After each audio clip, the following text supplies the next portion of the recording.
5,977.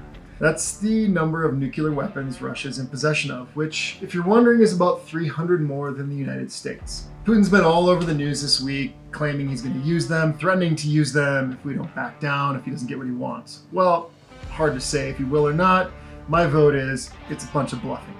There's a couple things that are going to happen here. One, any use of a nuclear warhead is going to take all these countries on the sidelines of this war just watching, and it's going to put them in the game. Nobody wants this to happen. Two, man, there's this thing called fallout. If you're bombing the country next to you, the wrong winds could have some really bad consequences for your own citizens. Now, we can be thankful that he probably doesn't mean he's sending some big-ass missile across the ocean and headed our way. That said, if you're wondering about this, maybe you've got family over there are things you can do to prepare and to keep yourself safe in the case of fallout. We've got a blog on our website that we spent some time working on with some experts, and it's actually really fascinating. The link is right here. All that said, as my buddy General David Petraeus, former director of the CIA, 4-star general, said, and I want to get this quote right, the US would respond by leading a NATO effort that would take out every Russian conventional force that we can identify. I don't know about you, I wouldn't want to be on the other side of that fight.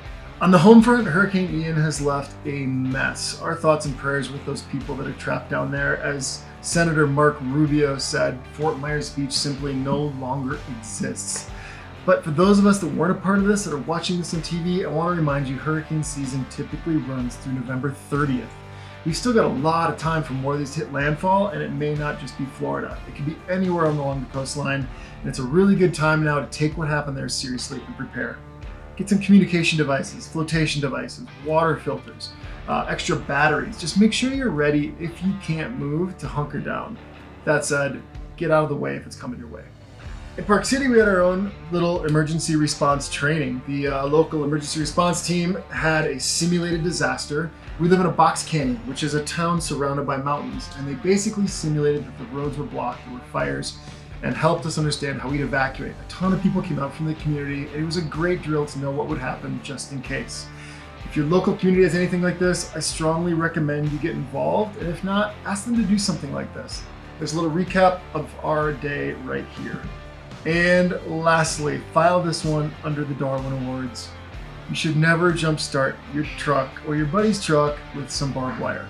Now, I don't know who thought this was a great idea, and I hate to have a shameless plug, but go buy a Zeus, go buy an Athena, jumpstart your car. You don't even need another car to start and get back on the road.